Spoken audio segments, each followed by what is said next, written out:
Be me, Mitch, 34 years old, geologist for an oil and gas company.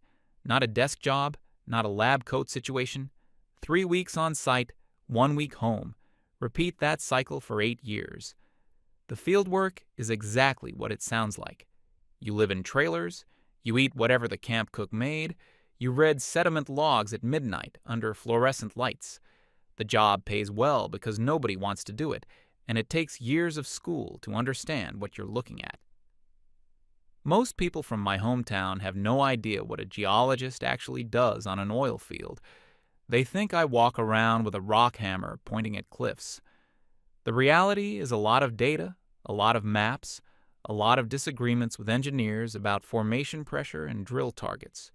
When you're in the field, you wake up early, you're outside in whatever the weather is doing. You document everything and check it twice. There's no real clock out. If something needs to be looked at, it gets looked at, even at 2 in the morning. The schedule is brutal the first couple of years until you get used to it. After that, it's just the rhythm of how you live. Been doing it since I was 26. 8 years in now. I'm good at the job, and the job is mostly what my life consists of. Drive a 2009 F-15, with about 180,000 miles on it.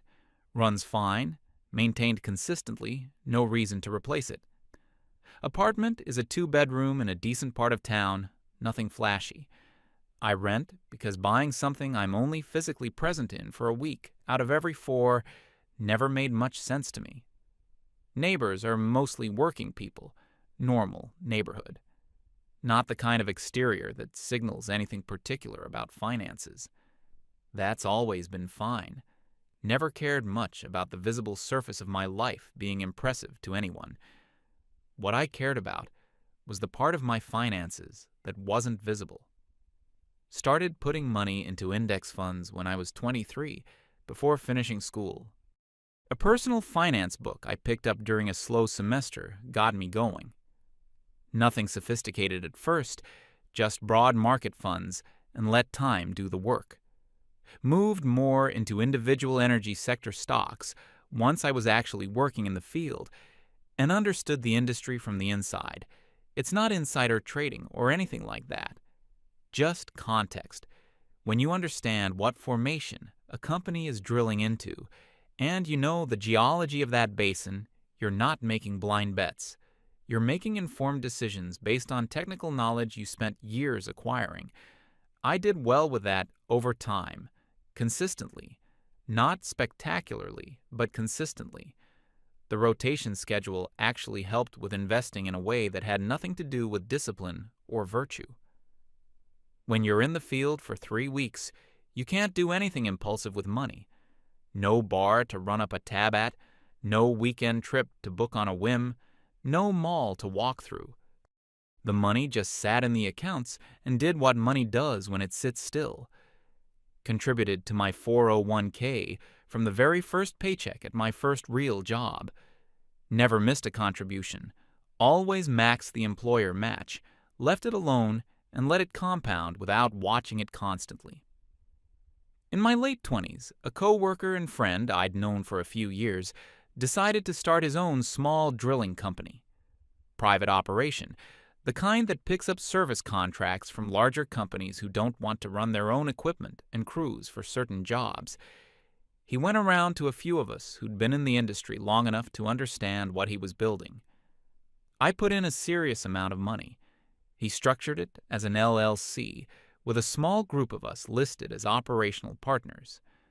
The operating agreement was written by an actual attorney, not a template. Included transfer restrictions because that's standard and smart for a small private company. You don't want one of your partners deciding to sell their stake to some outside party the rest of you have never met. Years went by. The company found its footing, landed consistent contracts, ran well. My stake grew from the original investment into something worth considerably more on paper. Also had a cold crypto wallet. Accumulated those coins during a slow stretch on rotation when the price was at a point that felt manageable and worth the small bet. Bought, moved to cold storage, didn't touch it or check it compulsively. Not a trader, just bought and held and didn't think about it for long stretches. Nobody knew about any of this in detailed numbers. Not because I was concealing it. It just never came up the way that kind of thing usually doesn't in normal conversations. If someone at a work barbecue asks what you do and you say geologist on oil fields, they nod and ask if the travel gets old. Nobody asks for a breakdown of your investment accounts. And I didn't volunteer one because it never seemed relevant to bring up unprompted.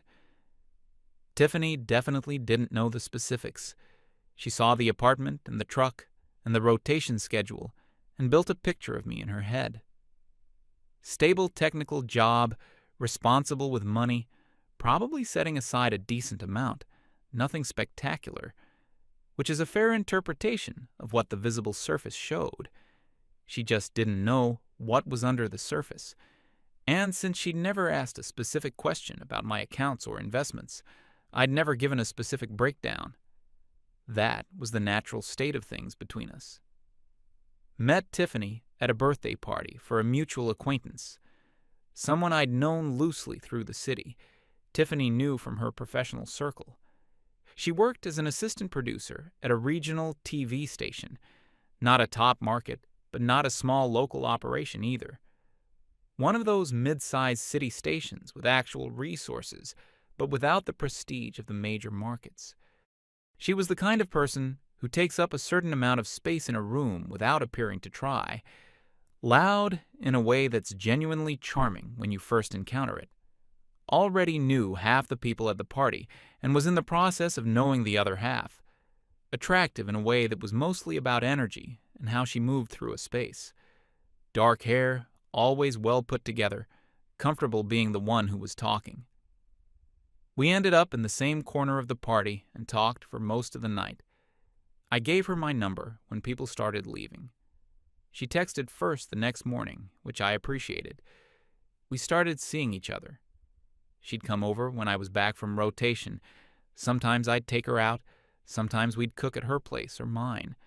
Not expensive restaurants every time, just normal going out behavior that two adults do.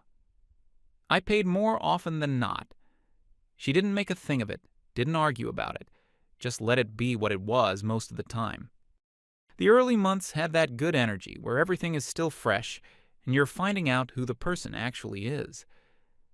She was funny in a specific way, quick with a reference, good at reading a room. She worked hard at her job and cared about the work, even if the industry was difficult. She'd tell me about the producers above her, the ones who gave credit where it wasn't deserved and took it where it was. I'd hear about a segment that had been her idea from the beginning that got pitched by someone else in the room. She was bothered by that stuff, but not in a way that took over the whole conversation, just venting, which is normal when you're trying to move up in a competitive industry.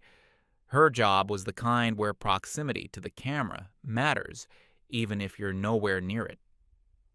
Assistant producer is a real job with real hours, but it's also a waiting room for the next thing if you're ambitious.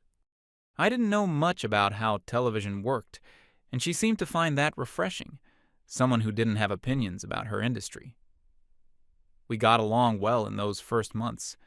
She'd ask about the field work and actually listen to the answers. I'd hear about her week and find it genuinely interesting because it was so different from what I did. Two completely different work worlds that didn't overlap at all, which made conversation easy. Early on, she complained a couple times about the schedule, specifically about the 3 weeks away part, the long stretches of short texts, and the week home that never felt like enough. I explained it every time. Told her this is the job, the rotation isn't adjustable, it's not going to change. If that's a deal breaker, then better to understand that now. She said she understood and seemed to mean it. Took that at face value. The feminist framework was there from the beginning of the relationship.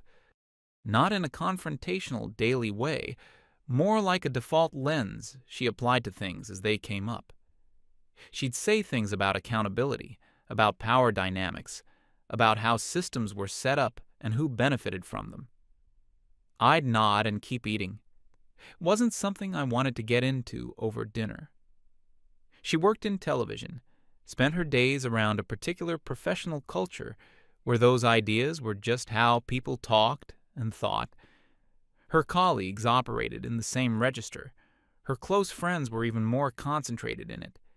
It was her water, and she swam in it naturally without seeming to notice it was water at all. She'd sometimes make a point and look at me to see how I'd respond. I generally didn't respond strongly in either direction. She seemed to find that either reassuring or slightly unsatisfying depending on the day. I had opinions about things I knew well, geology and energy markets, and how to read a formation. The social commentary stuff didn't produce strong reactions in me, and I wasn't performing neutral. I was just actually neutral. She took that as evidence I wasn't defensive, which I appreciated. After about 8 months, we went to a work function of mine, one of those company events with too much food and a forced family atmosphere. A number of my coworkers had partners who either didn't work or had part-time arrangements. That tends to happen in rotation-heavy industries because it's logistically easier when someone is consistently home. Nobody pushed that arrangement on anyone. It just worked out that way for several couples over time. On the drive home, Tiffany made a comment about not wanting to end up like those women. I told her clearly that nobody was asking her to become anything she didn't want to be. She seemed satisfied and let it go. The relationship stayed mostly solid through the rest of that year and into the next. No fights about anything significant. The usual small friction of two people building shared time around an irregular schedule. She had her world, her colleagues, her close friend group, the apartment she'd bought a few years before we met. I had mine. The arrangement was parallel lives that intersected a few days per month and built into something real over time. Around the 2-year mark, I started thinking about proposing. Not an emotional lightning bolt moment, more of a slow, practical conclusion that arrived over a few weeks. I liked her. We'd stayed good together past the point where novelty could carry it. She was clearly invested in where things were going. That combination doesn't appear constantly. I bought a ring. Decent stone, clean, classic setting, not trying to make a statement. Proposed at home one evening. No restaurant, no stage production, no photographer hiding behind a bush. Just the two of us in the apartment. She said yes immediately and started crying. Then called 3 different friends before I'd gotten all the way up from where I was sitting. Sat on the couch listening to her tell the same story 3 times in 30 minutes to 3 different people. That was fine. I expected something in that neighborhood. The weeks after that were normal engagement territory, telling parents, getting congratulated by people, fielding questions about venues and dates. Her mom called me directly for the first time and was warm and a little emotional. My mom cried for a minute and then asked me to go through every detail again from the beginning. Standard family behavior all around. What I noticed quickly was that Tiffany's close friend group had strong opinions about essentially everything, not just the wedding logistics, but about what kind of marriage this needed to be, what protections she needed, what she was potentially sacrificing. Her core friends were all in media, or communications, or adjacent fields. Strong personalities, all of them, everyone. The feminist framework was more concentrated in that group than in Tiffany herself, actually. She was the most moderate of the bunch in practical daily terms. Her closest friend worked at a nonprofit that did media advocacy and had a lot of thoughts about how relationships reproduced systemic inequality.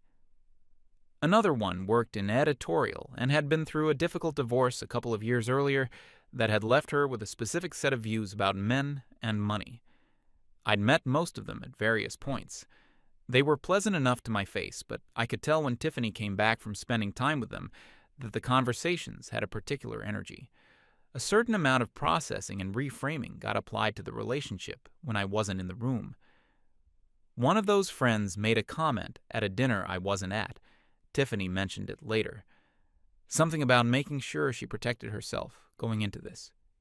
That she was in prime earning years and needed to think carefully about what legal commitments could cost her professionally and financially. I thought that was an odd way to frame marrying someone you'd chosen after 2 years together, but didn't say anything about it. A couple weeks later, Tiffany brought up the prenup. We were home on a regular evening. She sat down across from me with a very particular posture, deliberate and prepared, like she'd rehearsed the first sentence a few times. Said she'd been thinking, and she wanted a prenuptial agreement. The terms she had in mind were 50-50 on everything. Equal split of all assets in a divorce. Full financial disclosure from both parties required before signing anything. Everything transparent, same exposure on both sides. Nobody gets to take advantage. She laid this out calmly. I could tell she'd been expecting some form of pushback. Maybe she expected a flat no and had arguments ready for that. Maybe she expected me to want to negotiate the terms, and she had counterpositions loaded. I looked at her for a second and said okay. She blinked. Asked if I was sure about that. Told her yes, 50-50 sounds reasonable. Get a lawyer and let's draw it up correctly. She asked again in a slightly different way whether I genuinely had no problem with those specific terms. I said I didn't. Let's move forward. She accepted that eventually and got the process started. Hired an attorney through a recommendation from one of her friends. Young woman, family law specialty. Tiffany said she seemed sharp. I found my own attorney through a separate channel. Older man, estate and contract law for decades. The kind of lawyer who has seen every variation of every situation and doesn't spend words on things that don't need saying. We met and I explained the request. 50-50 split on all assets at dissolution. Full financial disclosure required from both parties beforehand. He wrote it down and didn't add commentary. Asked whether I wanted any protective language, any specific carve-outs beyond the basic structure. I told him to make sure the LLC was accurately represented according to its actual legal structure, and that all my assets were disclosed completely and correctly for what they actually were. That was all I said. He said he'd handle it, and we wrapped up. The weeks that followed, I was mostly back on rotation. Tiffany handled the wedding planning from her end. She'd text me venue photos while I was in the field. I'd respond with preferences.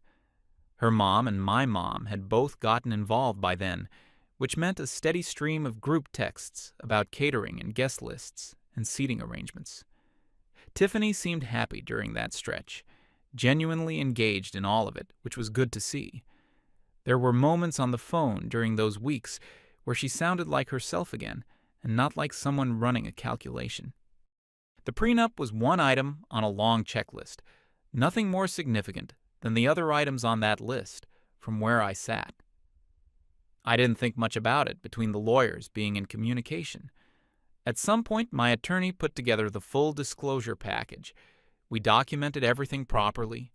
Checking account balance at the time of filing, the F150 year mileage, estimated current market value, the 401k balance, compounding since I was 22, sitting at a significant number by this point.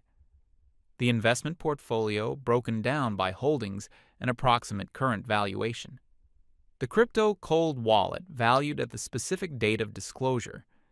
The LLC stake with the full operating agreement attached, including the specific clause designating me as a non-transferable operational partner and what that meant for any transfer or division of the interest. Everything accurate, everything included, nothing left out. I remember looking at the documents before they went out. Just a stack of papers with numbers on them. Nothing I'd hidden, nothing I'd obscured, just years of work and time accounted for on paper.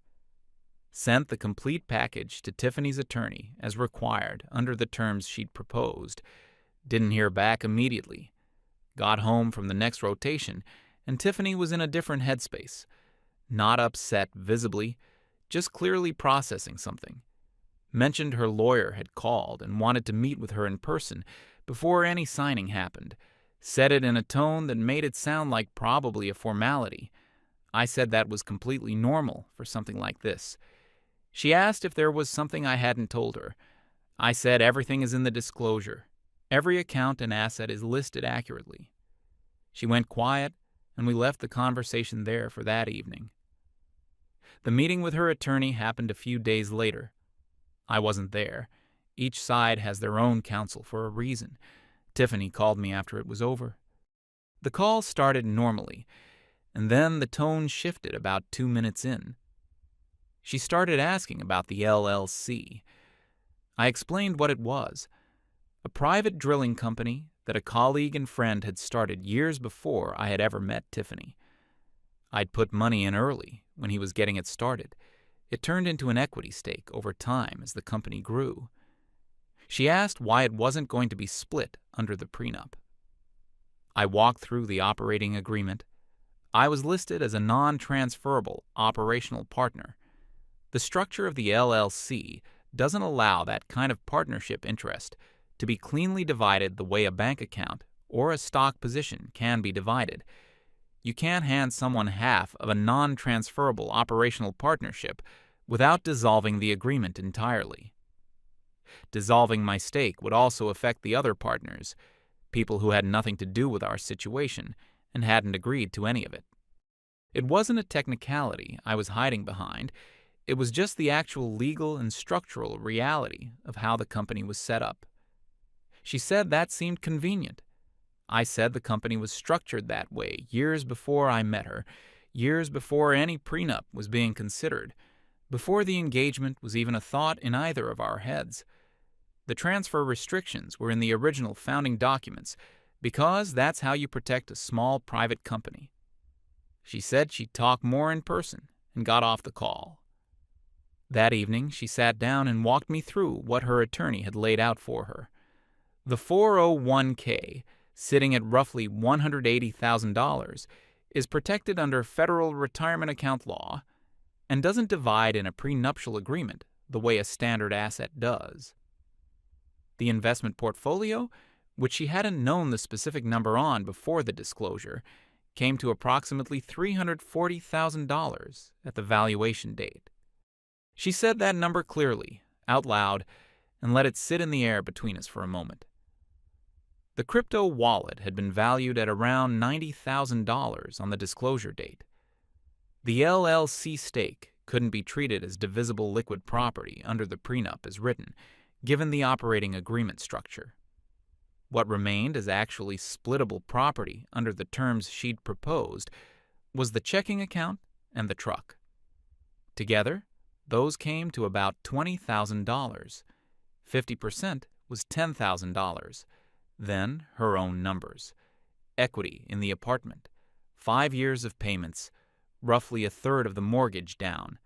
Equity near $65,000. Her car, almost fully paid off. Market value, around $14,000. Savings account, $18,000. Total divisible assets on her side, approximately $97,000. 50% was close to $48,500. Under the prenup, she had proposed and written and retained a lawyer to draft. In a divorce scenario, she would owe him $48,500. He would owe her $10,000. Net outcome, she'd be writing a check, not receiving one. She sat across from me after laying all of that out and said this was not what she meant when she asked for 50-50. I asked her what she meant then. She said equal, fair, the same risk on both sides. I said that was what the document said. She said I knew what the outcome would look like given my financial structure, and I agreed to the terms without explaining what the math actually meant. I asked her when I should have explained that. We'd been together 2 years, and not once had she asked a specific question about my portfolio or my retirement account or any investment I was holding. It wasn't hidden. There were no locked files, no accounts at separate institutions I hadn't mentioned. It just hadn't come up in specific terms, the same way her apartment equity and savings balance hadn't come up in specific terms from her side of things. She said it was different. I asked how. She didn't give me a clean answer. Shifted into a broader point about men and financial structures, and how the whole system made this outcome predictable for men and invisible to women until too late. I said I opened a brokerage account at 23 and contributed to it over 8 years of working rotations with limited expenses and limited things to spend money on in the field. There's no conspiracy in compound interest.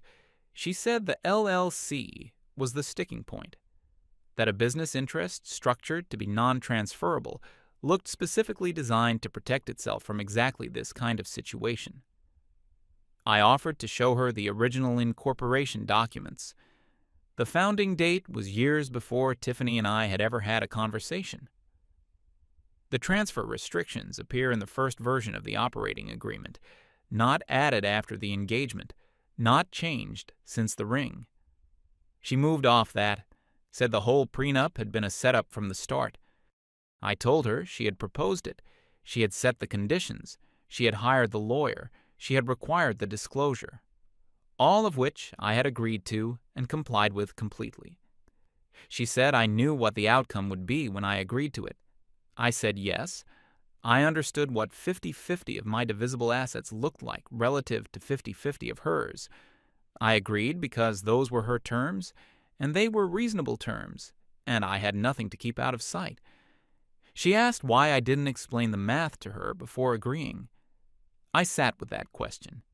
It was the one that had the most actual weight to it. Told her the conversation about both of our financial pictures was available before the lawyers got involved. She could have asked me to walk through our respective situations before proposing the structure. That conversation would have taken about 30 minutes and answered everything. She said it wasn't fair to put the burden of asking the right questions on her when I already had all the information. I said every person in a relationship has financial details their partner doesn't have in full until they share them. The disclosure requirement was her mechanism for making that information visible. It worked precisely the way it was supposed to work. She went into the hallway with her phone. I heard her talking to one of her friends. Couldn't make out most of it, but the word manipulative came through clearly more than once. Also heard something about toxic financial behavior. When she came back, she said she wasn't signing the prenup under those terms. Wanted everything renegotiated from scratch. The portfolio included as a divisible asset, the LLC, somehow factored in, regardless of the operating agreement technicalities, the terms rewritten to reflect what she'd actually intended. I said if she wanted to start over completely, I was open to it. But I wasn't going to dissolve my operational partnership in a functioning company with other partners who have nothing to do with our relationship. That company has employees, service contracts, ongoing obligations to other people. It can't be unwound to satisfy a clause in a prenup. She said then maybe there should be no prenup at all. I said that was her call. The days after that were tense in a steady, low-grade way. She'd bring it up at different moments, in the kitchen, in the morning, during dinner, while getting ready for something. Kept coming back to the portfolio, asking in slightly varied ways each time why she hadn't known about it. I kept giving the same answer. It wasn't something I brought up because there was no particular reason to bring it up unprompted, the same way she hadn't given me a detailed account of her apartment equity over wine. She started using the word secretive. I used the word private back. One of her friends offered a framework involving financial opacity as a documented pattern in men with certain relationship styles. Tiffany repeated this to me with the tone of someone presenting findings from a study. I said I had been willing to answer any financial question she'd ever asked. Not one such question had been asked in 2 years, and everything was now fully visible because she'd required disclosure through her own process. She said that framing made her the problem. I said it made her someone who now had all the information she'd asked for. There were a few days in there that were exhausting in a quiet way. Not explosive, not dramatic, just the same loop running again and again with slightly different wording. I'd come home from wherever, and she'd be in a certain mood, and I knew within about 30 seconds which direction the evening was going. The friends were in her ear a lot during that period.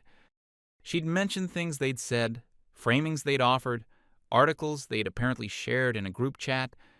One of them had found something about how men in skilled trades and technical jobs disproportionately hold financial information in relationships. It was presented to me as a statistic, not a conversation. I said that might be true generally and had nothing specific to do with us. She said patterns are patterns. I stopped engaging with the indirect arguments after a while, just listened and let her finish, and then said the same thing I'd been saying. Her attorney told her at some point, when she called for another consultation, that the default legal framework in our state would still treat most of my assets as separate property, even without a prenup. The LLC investment predated the relationship by years. So did most of the portfolio. The 401k has federal protections that don't depend on a prenup at all. What she'd realistically receive in an uncontested divorce without any prenup would come out roughly similar to what the prenup math was already showing her. The prenup she'd proposed was, functionally, close to the default legal outcome anyway. Coming home after hearing that, her energy had changed. She said her friends had a collective read on the situation, that I had engineered the whole thing to create the appearance of fairness while keeping complete financial control at every stage, that agreeing to terms, the other person doesn't fully understand, and then acting cooperative while the outcome unfolds was a recognized pattern. She said the word control a few times. Also, the word toxic came up. I let her finish, then said I'm a geologist who has been depositing money into accounts over 8 years of working difficult jobs in difficult conditions and not spending what I earned. I didn't build a control architecture. I just didn't blow through my salary. She said intent didn't matter as much as outcome. I asked what specifically the outcome was. She said the outcome was that she was significantly more financially exposed in this marriage than I was, and that it would only widen over time. I told her that if the relationship had become primarily a risk exposure calculation, I didn't know how to address that. Not because I didn't care about how she felt, but because there was no way to reconstruct 8 years of savings history to make the numbers land differently. She looked at me and said she'd been asking herself whether she actually wanted to go through with the wedding. I said then, take the time to answer that question properly. Don't rush it. She said she'd already been sitting with it for a couple of weeks. That was news to me, but I didn't say anything about it. Just told her again to make whatever decision was right for her. I was tired of the loop we'd been in and wanted her to land somewhere that made sense, wherever that was. She left that evening to stay with a friend, carried her things out quietly, no scene. I helped with a box to her car. She drove off. I went back inside and sat in the apartment for a while without turning anything on. The ring was on the coffee table. I picked it up and put it in the drawer with the takeout menus and some batteries I'd never used. The apartment was quiet in the particular way it gets when something that was part of the space isn't anymore. Her things had mostly been here and there, nothing major, but their absence had a texture. A spot on the counter where her bag had usually been, a show in the queue she'd wanted us to watch together, a small plant she'd brought over that I now had to figure out how to keep alive. I watered the plant, figured that was the least I could do. A week or so after that, she sent a text, said she'd thought it through and didn't think she could move forward with the engagement, that she needed to build a life with someone where the foundation felt genuinely equal, and she didn't feel that with me. I replied that I understood. One line, nothing more. She called a few days after, was composed, a little sad, asked if I understood her reasons. I said yes. She asked if I was angry. I said no. And that was accurate. There was no particular anger. more of a flat kind of reset, like when something you'd planned around stops being on the table and you have to recalibrate. She seemed to want me to say more, to give the conversation more weight. I didn't have more to give it. We said goodbye, and that was the last real conversation we had. Heard through the mutual acquaintance network that her version of events involved hidden assets and a deliberately constructed financial trap. Heard that one of her friends had posted something on social media about financial manipulation being an underreported form of control in relationships. I don't have social media, so this came to me secondhand. A few people from the mutual circle reached out over the following weeks. Most of them kept it vague and loose, the standard check-in that doesn't actually ask anything. One woman I'd met a few times through Tiffany sent a message that had the energy of someone who'd heard one side and was doing due diligence. I gave her a brief version of what happened and said I wished Tiffany well. She said that was very mature of me, which felt like a verdict being delivered. I thanked her and left it. One guy I'd met a handful of times at group events texted and said plainly that it seemed like she asked for exactly what she got, and he was sorry it went that way. That was the most accurate thing anyone said. I thanked him and left it. The apartment was quiet in a specific way after she stopped being part of it.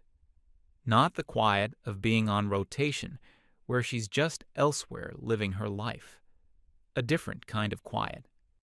I found myself noticing where her things had been for a few days.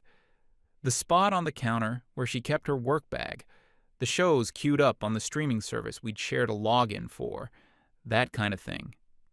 After a week or two, it just became the apartment again, and not a before and after version of it. I called my mom once during that period, told her it hadn't worked out, kept it general. She asked if I wanted to talk about it. I said not really. She said okay, and we talked about something else. My dad texted separately and said sometimes these things just don't work, and that was it. I appreciated the brevity. Went back on rotation. The work doesn't adjust for what's happening in your personal life.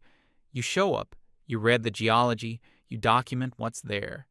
Trailers are the same, the cook is the same, the maps are the same. The crew doesn't ask questions about your home life if you don't bring it up. I didn't bring it up. There's something genuinely useful about a job that completely occupies you for stretches. You don't have a lot of space to sit with whatever you're processing because there's always something that needs to be checked or verified or argued about with an engineer who thinks they know more about the formation than you do. By the third or fourth day back in the field, the apartment and the ring in the kitchen drawer felt appropriately distant. Not gone, just appropriately distant. The portfolio had a decent quarter. The LLC picked up a new service contract. My friend texted to let me know. The 401k moved up in line with the broader market. Cold wallet still untouched in storage. Truck still running. Got the oil change before I left. Life is quiet in the specific way it gets quiet when something you expected to be there isn't anymore. I'm not angry at her. Don't think she's a bad person. I think she wanted something to look equal, and when it didn't look the way she'd imagined it would, she reached for the explanation her friends had available. That explanation required me to be the problem. It's a cleaner story than the actual one, which is just that two people had different financial starting points, and the numbers reflected that when she asked for them to be put on paper. Nobody engineered anything. The numbers were just what they were. What I keep coming back to is simple. She built the entire structure herself. She proposed the prenup. She set the terms. She required the disclosure. She hired the lawyer. At every step, she was the one deciding how the process would work. When the disclosure came back showing what I actually had, the issue in her version wasn't that I'd lied or falsified anything. It was that I hadn't mentioned it over dinner at some point in 2 years. Apparently not volunteering your investment portfolio in casual conversation is the same as hiding it now. I genuinely don't know when that became the standard. She asked for 50-50 and got exactly 50-50. The math just didn't divide the way she'd pictured it in her head when she proposed the idea. I agreed to what she asked for and got called manipulative for complying. That's the whole story. Going back on rotation in a few days. Truck needs an oil change before I leave. The plant is still alive, for what it's worth.